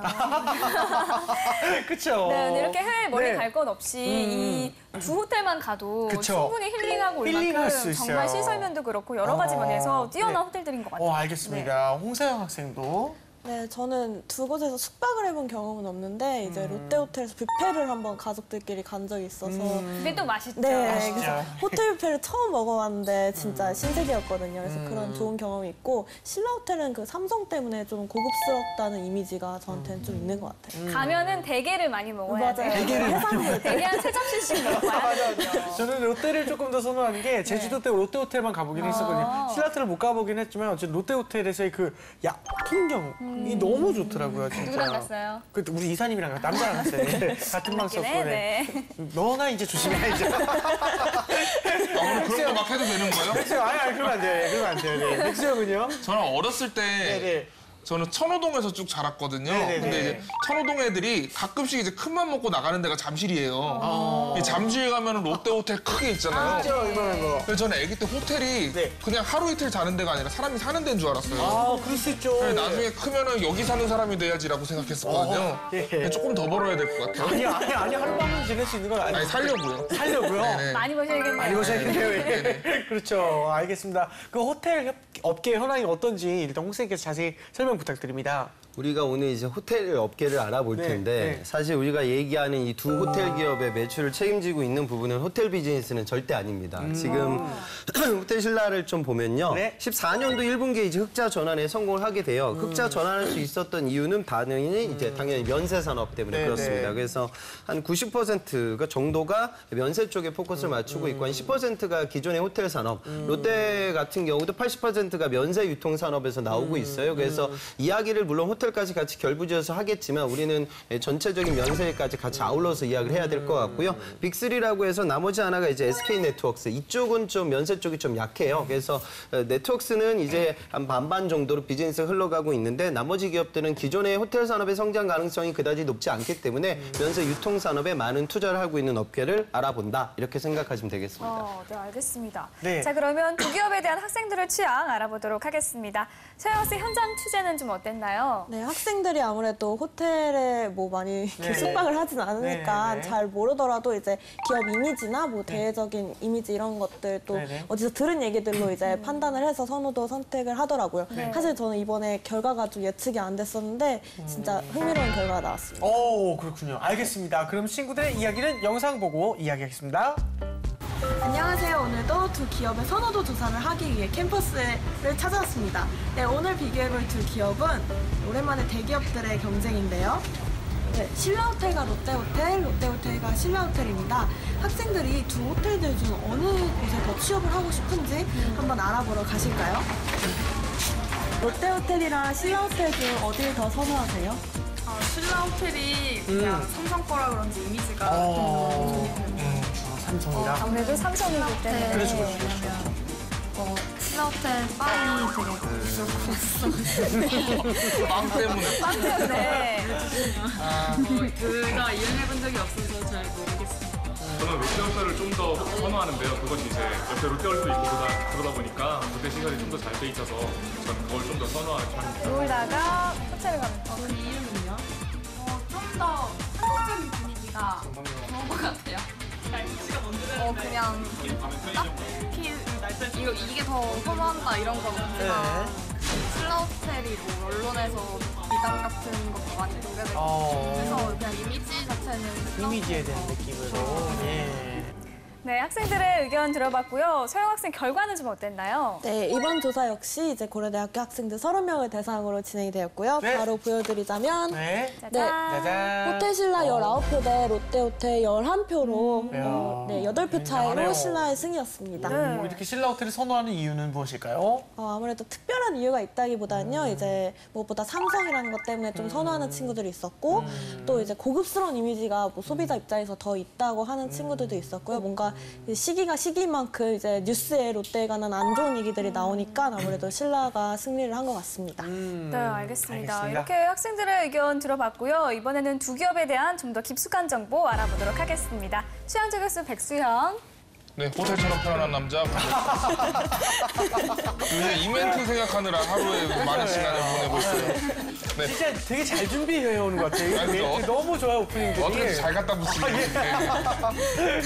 네. 네, 오늘 두 호텔 기업 준비해봤습니다. 백수의 노트! 네, 먼저 호텔 신라. 호텔 신라. 조금 낯선 이름일 수 있습니다. 영빈관이라고 들어보셨나요? 네, 나이트클럽이요. 아니에요? 영빈관이 원래 장충동에 있던 신라 호텔의 원래 이름입니다. 나라에서 운영하던 호텔이었는데요. 이제 삼성그룹이 인수를 한 거죠. 아, 그래요? 그것이 호텔 신라의 시작이었습니다. 네. 지금은 이제 호텔 신라 하면은 딱 떠오르는 분이 딱 계시잖아요. 이부진 사장님. 네. 그래서 이부진 사장님까지 이렇게 내려온 이제 호텔 신라의 역사에 대해서 우리의 이제 알파고 같은 이제 홍기사 선생님께서 딱 이해를 해주실 거예요. 그러면 호텔 신라에 대해서 한번 자세히 부탁드립니다. 진짜 잘하는 분이시거든요. 그렇죠. 우리나라 저는 이제 개인적으로 이 호텔 산업을 왜 대기업들이 하는지 모르겠는데. 뭐 예전에 대우가 했던 힐튼, 그다음에 뭐 삼성의 신라, 뭐 롯데도 마찬가지고요. 그다음에 뭐 신세계 쪽에서는 조선 호텔도 하고 GS에서 인터컨티넨탈 이렇게 호텔 산업을 또 진행을 해요. 그다음에 대기업들이 뭐 우리나라에서 모든 산업을 좀 이끌어 가다 보니까 호텔에서도 사업을 시작했어요. 그래서 73년도에 호텔신라 같은 경우는 설립이 되게 되고 지금 현재 매출이 3조 2천억 수준. 그러니까 이부진 사장 부임하고 나서 실적이 좀 좋아지고 있습니다. 그건 앞서 제가 말씀드렸던 면세 산업 때문에 그래요. 그래서 14년도에 2조 9천에서 13년도 때 2조 3천이었으니까 점점점 지금 성장하고 있는 상황이고 작년 영업이익은 한 700억 정도, 800억 육박하는 수준이다. 이렇게 생각하시면 되겠습니다. 그래서 주 산업은 면세 유통 산업이 메인이고요. 이게 한 90% 정도. 그다음에 이제 호텔 사업 이게 한 10% 정도. 그다음에 생활 레저 산업. 일반적인 이거 호텔에서 진행되는 헬스클럽 뭐 이런 산업들인데 그 비중은 한 2% 남짓 차지하고 있다. 이렇게 보시면 되겠어요. 사실 호텔 산업이 주력 산업은 아니잖아요. 이 삼성에서 호텔신라 어느 정도 입지를 좀 가지고 있을까요? 삼성전자 매출이 한 2조 200조 정도 되거든요. 그러니까 당연히 뭐 비교 자체는 이제 불가능하죠. 그래서 뭐 지금 아마 그런 얘기도 나돌아요. 그러니까 1세 경영에서 2세 경영. 그게 이제 이건희 지금 회장이었고 그다음에 이제 3세 경영으로 넘어가고 있잖아요. 그래서 3세 경영으로 넘어가다 보면 2세 경영 넘어가면서 삼성그룹에서 신세계가 떨어져 나오고 CJ가 떨어져 나왔어요. 그러니까 당시 삼성에서도 그 계열사가 주력 산업이 아니었겠죠. 그래서 이번에도 아마 뭐 좀 계열 분리가 또 이뤄지지 않을까 이렇게 조심스럽게 예견하는 사람들도 있습니다. 알겠습니다. 백세노트 다음 장도 한번 볼까요? 저는 신라 호텔 하면은 장충동에 있는 그 신라 호텔밖에 생각을 못 했었는데요. 최근에 보니까 신라 스테이가 여기저기서 많이 보이더라고요. 네, 비즈니스 호텔인데요.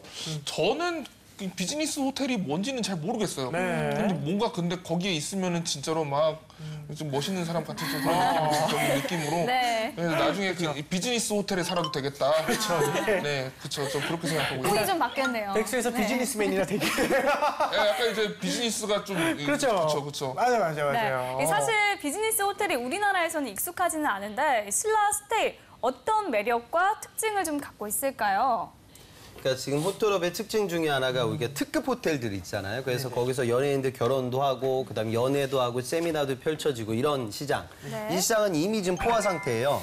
그리고 제주도에 이제 가보면 중문당지에 가보면 그 아주 큰 호텔들이 따닥따닥 붙어 있어요. 그래서 서울 같은 경우에는 명동에 거점을 나오고 있는 롯데, 장충의 신라 약간의 좀 거리감이 있지만 제주 중문에 가보면 신라가 있고 바로 옆에 롯데가 있고요. 또 바로 옆에 하얏트가 있고 뭐 이런 식이에요. 근데 이런 시장에서 치열하게 경쟁하기보다는 또 다른 시장을 보는 게 비즈니스 호텔입니다. 그러니까 비즈니스 호텔의 사전적 의미라는 건 없는 거예요. 그런데 이 비즈니스 호텔은 그러니까 숙박 산업에 좀 포커스를 맞춰요. 그래서 아까 제주도라는 장소에서 그 빅3가 아주 치열하게 경쟁한다고 말씀을 드렸는데 지금 신라 스테이가 나와 있는 사업의 비즈니스 모델들을 보면 2013년도에 동탄에서 오픈을 해요. 장소가 이제 동탄이죠. 그다음에 14년도에 역삼이 이제 오픈을 하고요. 그다음에 제주, 울산, 서대문, 광화문, 구로, 천안 뭐 이런 식이죠. 그러니까 관광지라기보다는 일반적인 비즈니스 하는 사람들 대상으로 한 숙박도 하고 내수 고객들, 그다음에 중화 관광객들이 묵어야 할 특급 호텔들이 오면은 너무 하이 클래스의 특급 호텔밖에 없으니 조금은 급을 좀 낮춰서 편안하게 묵을 수 있는 장소. 그리고 일각에서는 지금 이 비즈니스 모델이 이 호텔들이 너무 우후죽순으로 많이 생겨서 더 큰 재앙이 될 거다 이렇게 보는 사람들도 있는데 여튼 현 시점에서는 호텔 산업의 새로운 성장 동력과 새로운 시장이다. 그렇게 이해하시면 되겠습니다. 알겠습니다. 네, 그 호텔 신라는 국내 최초로 5성급 호텔로 선정이 됐다고 하죠. 네, 앞으로 호텔 신라의 경쟁력이 어떻게 전망할 수 있을지. 지금 좀 긍정적으로 볼 수 있는 건 올해 1분기 그 호텔 신라 인천공항점 면세점의 비용이 되게 많이 증가했어요. 크게. 그러다 보니까 실적이 좀 나빠졌다 이렇게 보는 사람들도 있고요. 근데 이제 긍정적 요인은 물론 단기적으로는 비용이 많이 발생하는데 최근에 오픈한 신라 아이파크 면세점. 여기도 이제 서울 지역에 있는 면세 사업이죠. 그래서 이런 부분들이 향후에 발전 가능성이 있지 않을까 이렇게 생각을 하고요. 그다음에 그 신라 호텔 이용객들한테 아주 좀 브랜드 인지도가 높은 게 그 뿌띠 파크뷰라고 해서 쉽게 말해 이제 뷔페 브랜드라고 보시면 돼요. 근데 이 부분이 2006년도에 처음 문을 열어서 현재 연매출이 한 100억을 웃돌고 있고 이부진 그 사장의 큰 히트작이다 이렇게 평가를 받고 있어요. 그래서 고급 호텔 본연의 브랜드 파워를 높이기 위한 노력 그리고 이제 면세산업 관련된 사업 다각화 이를 통해서 비전을 끌어가고 있다. 그렇게 보시면 되겠습니다. 그렇군요. 알겠습니다. 자, 그럼 이번에는 호텔 롯데에 대해서 한번 알아볼까요? 네, 호텔 롯데. 세계 곳곳에 있어요. 글로벌 기업입니다. 글로벌 기업이군요. 네. 모스크바에도 있고요. 괌에도 있고요. 그렇게 해외 체인들이 쫙 있는데 심지어 이제 미국 뉴욕의 랜드마크로 알려진 뉴욕 팰리스 호텔. 또 뉴욕 팰리스 호텔 인수를 했습니다. 근데 호텔 신라는 해외에 없나요?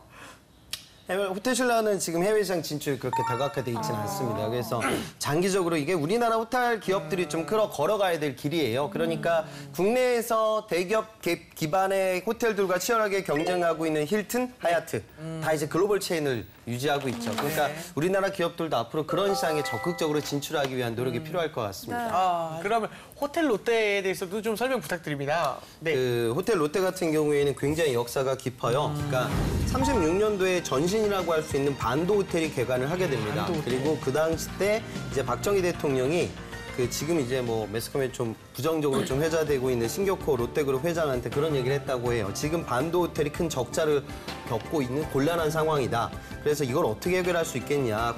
국제적인 호텔을 좀 만들어 달라고 주문을 했다고 해요. 그래서 지하 3층에서 지상 38층. 79년도니까 그때로 치면 굉장히 예전이거든요. 그래서 그 당시 뭐 경부고속도로의 버금갈 만한 그런 건설 비용 1억 5천만 달러를 투자해가지고 천여 개의 객실을 갖춘 그 당시 때 대한민국에서 아주 큰 규모의 호텔 사업을 시작을 하게 됩니다. 그래서 이 사업이 점점점 커져서요. 97년도에는 롯데호텔 부산, 그리고 2000년에 이제 롯데호텔 제주가 열리게 되고 2002년도에는 울산에도 이제 오픈을 하게 돼요. 그리고 아까 이야기가 나왔듯이 15년도 때 뉴욕의 아주 역사적인 랜드마크라고 할 수 있는 뉴욕 팰리스 호텔을 또 인수하게 돼서 호텔 산업의 영역을 좀 넓히고 있어요. 그리고 그 롯데그룹 입장에서는 이제 호텔이라는 게 이렇게 보시면 되겠죠. 그러니까 면세 산업이 되게 중요하잖아요. 그러니까 면세라는 건 외국 관광객을 국내에 유입시킬 수 있는 호텔이라는 큰 매개체가 필요하고 또 유통이라는 부분의 강점, 백화점, 뭐 마트 이런 부분들에 대한 노하우를 같이 갖고 있어야 돼요. 그러니까 롯데그룹은 이 두 개의 축을 활용해가지고 면세 산업에서 많은 수익을 창출하고 있다. 그렇게 보시면 되겠습니다. 아, 그렇군요. 알겠습니다. 백수의 노트 또 한 장 한번 넘겨보도록 하겠습니다.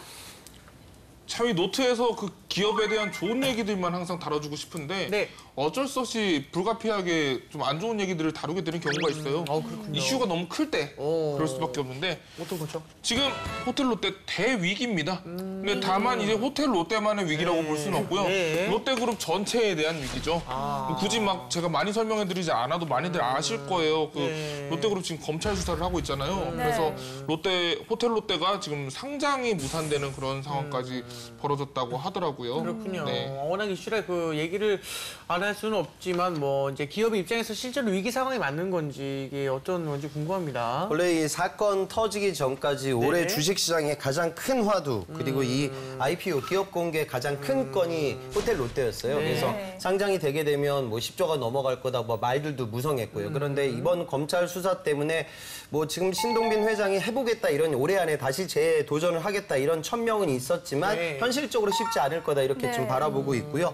덧대어서 검찰 수사 결과는 우리가 좀 더 지켜봐야 되고 배임이나 횡령 관련돼서 안 좋은 사실이 밝혀지게 되면 법적 책임을 아마 지게 될 거예요. 그런데 현 시점에서 우리가 바라볼 수 있는 건 뭐냐면 롯데그룹이 이 부분 때문에 좀 주요한 의사결정을 못하고 있거나 늦추고 있어요. 그러니까 미국의 화학회사 엑시올 M&A 건이 이게 2조 원대였는데 이게 무산됐고요. 그다음에 또 1조 7천억 원대 규모 투자라고 할 수 있는 해외 면세점 M&A 계획도 무산됐어요. 그리고 뭐 현대 로지텍스 인수 합병건도 물 건너갔고요. 그러니까 단기적으로 봐도 문제지만 장기적으로 기업의 성장을 이끌어 나갈 수 있는 주요한 의사결정이 현재 좀 막히고 있는 상황이다. 그렇게 좀 이해하시면 되겠습니다. 그렇군요. 기업이 그 위기 상황일 때 해당 기업에 그 취업을 준비하던 취준생들은 이제 어떤 부분을 보고 또는 어떤 선택을 해야 할지 이런 것도 좀 조금만 설명해 주시면 감사드릴게요. 롯데 사건이 뭐 크긴 크지만 뭐 이것 때문에 롯데그룹이 사라질 거다 뭐 그렇게까지 볼 수는 없겠죠. 세계랭킹 5등 기업이에요. 맞습니다. 그러니까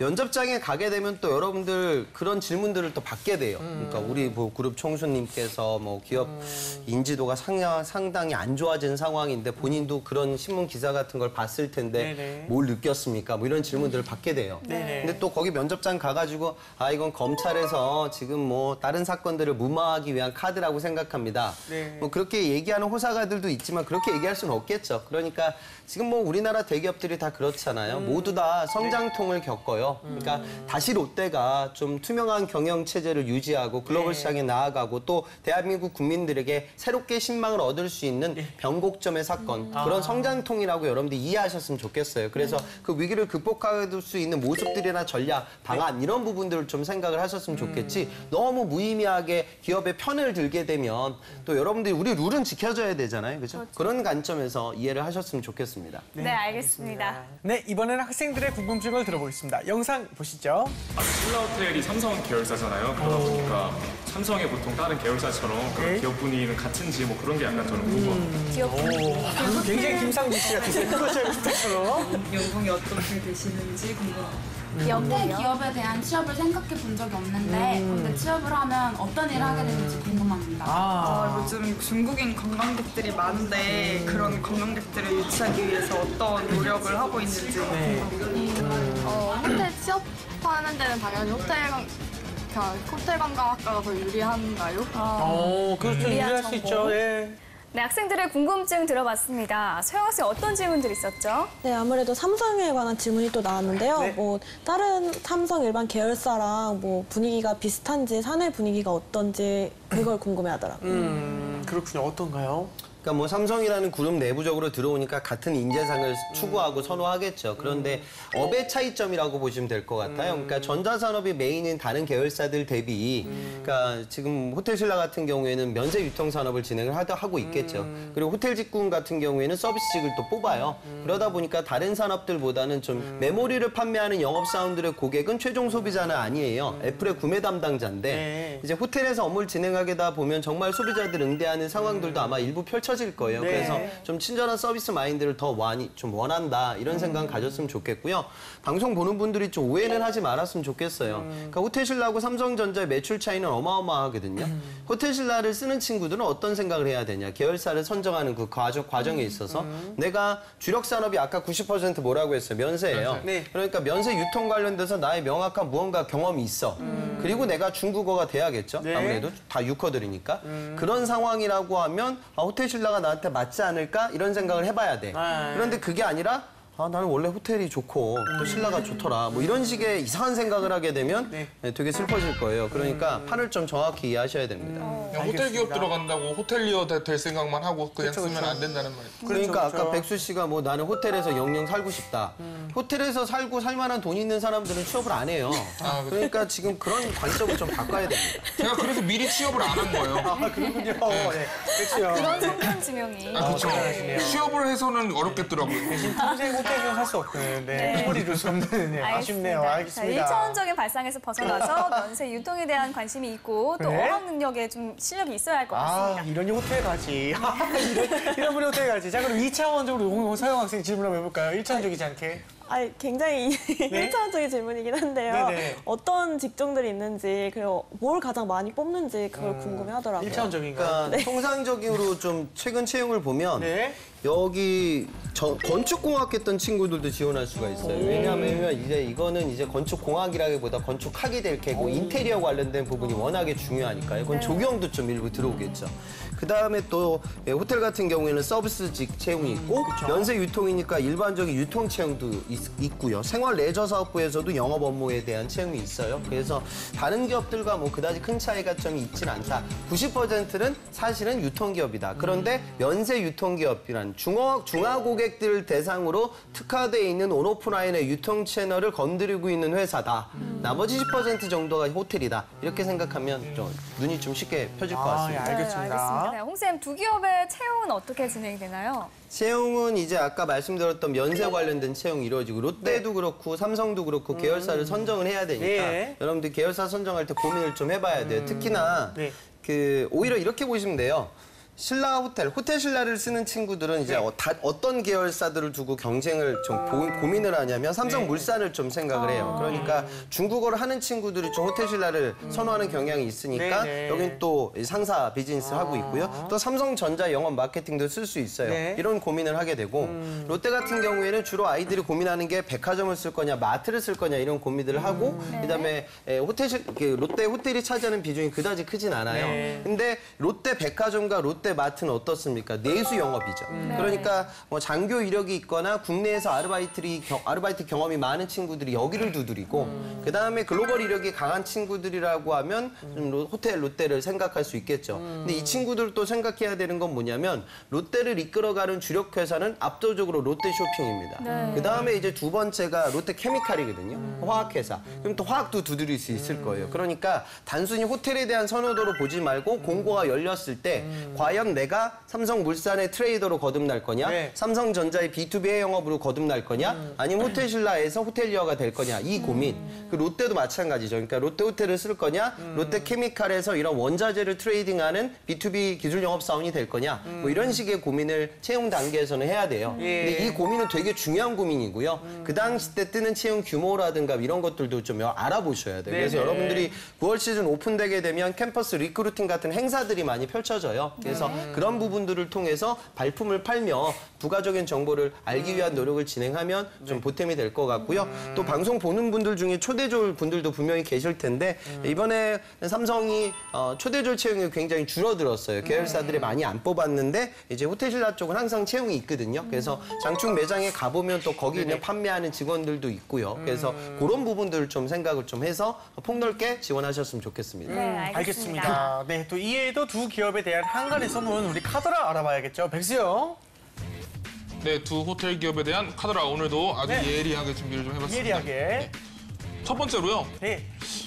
호텔 하면은 이제 굉장히 진입장벽이 높을 것 같아요. 네. 호텔 기업은 학벌을 중요시한다. 카더라. 카더라. 사실인가요? 근데 약간 좀 그럴 수밖에 없을 거. 결과가 그렇게 나올 것 같아요. 선호도가 어마어마해요. 그러니까 특히 여성 경영학도들, 중문학도들 이 친구들 입장에서는 그러니까 우리가 암묵적으로 그런 생각을 해요. 본인도 알죠. 내가 호텔에 가가지고 호텔에 있는 투숙객처럼 삶을 영위하진 않는데 뭔가 그 화려해 보이는 부분, 그다음에 또 뭔가 내 면세점도 많이 이용하게 될 것 같은 그런 느낌 뭐 이런 것들 때문에 중요한 건 많이 몰린다는 말이죠. 인기가 좋아요, 시쳇말로. 그러니까 인기가 좋아지게 되면 아무래도 전체적으로 뭐 스펙을 본다기보다 실력이 더 뛰어난 친구들이 붙을 수밖에 없어지고 그러다 보면 또 좋은 학교를 나온 친구들이 전체적으로 꼼꼼하게 대비를 많이 하는 편이잖아요. 그런 비율 때문에 좀 올라가지 않을까 그런 생각이 듭니다. 알겠습니다. 또 다른 카더라 있을까요? 이번에는 저한테 좀 친숙한 얘기예요. 뭐죠? 호텔 기업에 취업하기 위해서는 호텔 연회나 결혼식 같은 그런 아르바이트 경험이 필수라. 카더라. 카더라. 네, 사실인가요? 그러니까 여러분들이 내가 호텔을 왜 가야 되지라는 고리가 잘 안 걸려요. 그게 걸리는 친구들은 우선 호텔 그 경영 전공했던 친구들은 당연히 걸리고 나머지 친구들이 안 걸릴 때 좀 요긴하게 활용은 될 거예요. 그래서 내가 거기서 대단한 일을 하진 않죠. 일반적인 서빙 업무를 진행하게 되는데 그 서빙을 하면서 기본적인 CS 마인드, 고객 대응에 대한 기본기를 배웠다. 그다음에 호텔의 문화, 그리고 이제 절대 실수가 있어서는 안 되잖아요. 연예 이쪽은요. 그래서 그런 부분들을 함양하게 됐다. 그래서 내가 앞으로 이런 산업에서 그리고 이 경험이 여러분들 중에 특히 저기 국내 말고 호주나 뭐 캐나다 이런 데서 워킹 갔다 온 친구들이 또 호텔 쪽에서 많이 일을 하거든요. 그래서 내가 그 산업의 특징을 알게 된 계기와 직접적으로 현장에서 고객 응대할 수 있는 나의 능력으로 자소서의 어떤 고리가 될 거예요. 그래서 그런 차원에서 활용을 할 수는 있다고 보시면 됩니다. 저도 이거 연회장 알바 많이 했었거든요. 아이고 힘들죠. 참 제가 알바계에서는 제가 홍기찬이거든요. 이 연회장이 일단 기본적으로 알바가 인원이 많고 성비가 맞으면 보통 이제 연애가 많이 되는데 여기는 안 돼요. 여기는 안 돼요. 여기 안 돼. 일이 너무 많아서. 너무 힘들어.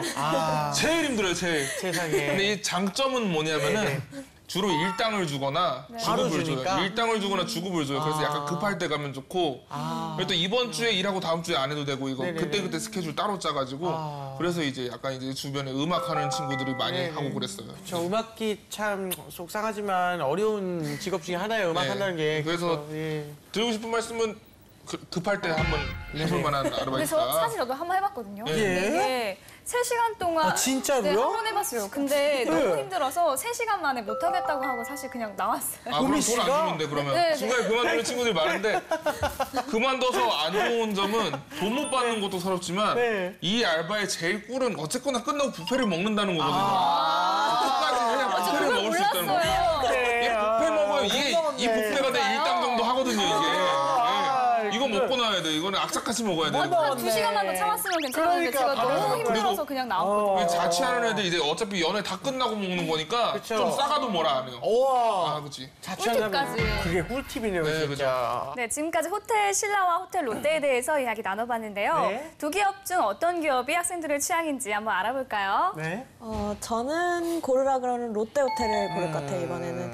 왜냐하면 이제 처음 알았는데 이제 롯데 호텔이 뭐 세계 이렇게 각국에 있다는 걸 들으니까 조금 더 이제 글로벌하고 앞으로 더 발전 가능성이 있을 것 같고 아까 말씀하신 거 들어보니까 이번에 위기를 이제 계기로 조금 더 잘 이렇게 해결해 나가면 앞으로 더 좋은 기업이 되지 않을까라는 생각에 선택을 해보겠습니다. 그렇군요. 알겠습니다. 백수영은요? 저는 롯데 호텔보다 호텔 신라를 선택을 하겠습니다. 왜냐하면 어쨌거나 지금 겪고 있는 이 문제들이 기업이 얼마나 진짜로 페어플레이를 했느냐 하지 않았느냐에 대한 그런 얘기들이잖아요. 그래서 제가 여기서 손을 들어주고 싶은 마음이 그냥 감정적으로 안 생기는 것 같아요. 네. 솔직한 마음으로? 네네. 알겠습니다. 알겠습니다. 예. 자, 마지막으로 두 기업에 취업하기 위한 신의 한 수죠. 홍쌤의 꿀팁까지 들어볼까요?